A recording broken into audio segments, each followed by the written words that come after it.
born and raised with Defoe on my mind. When I graduated from high school, there was no doubt about what I was going to be. I was going to be a shipbuilder.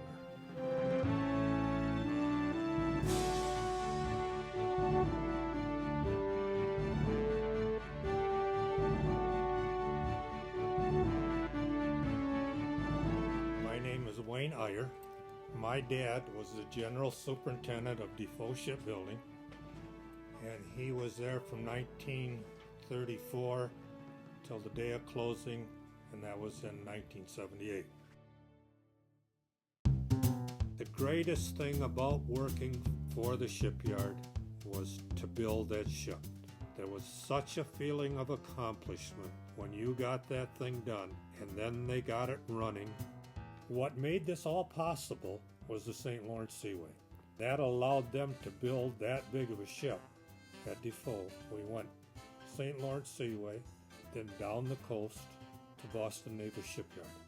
But that's what gave them the okay, was that seaway to build these ships.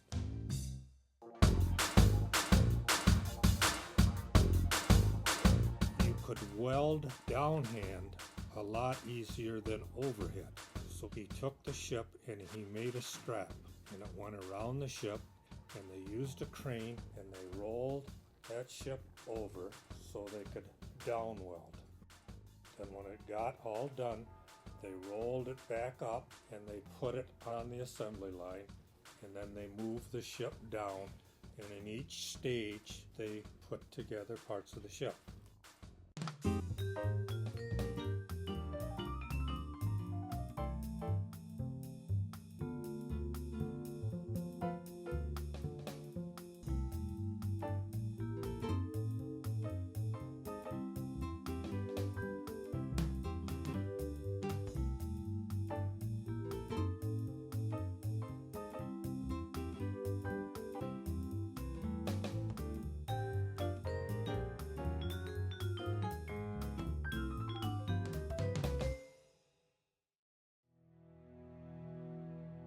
During the war, they built a ship a month.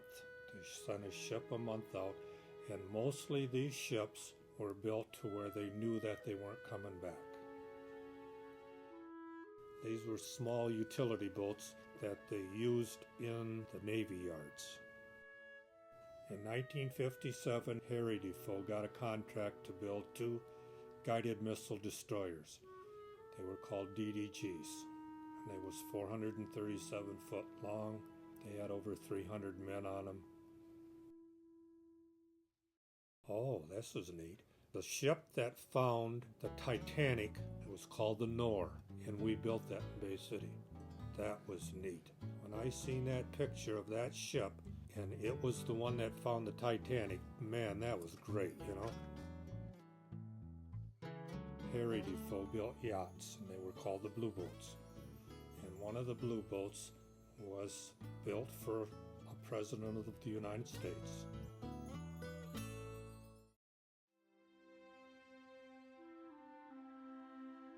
During World War II, they employed about 4,500 people. They worked 24 hours a day.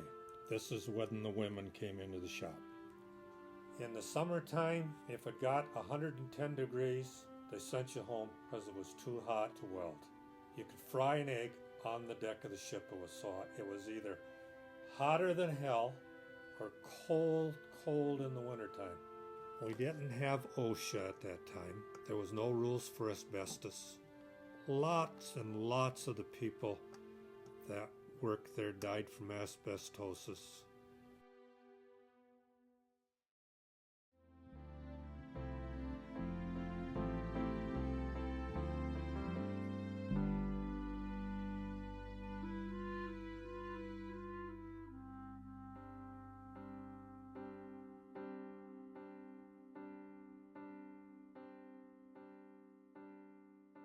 Yay! Okay. Okay.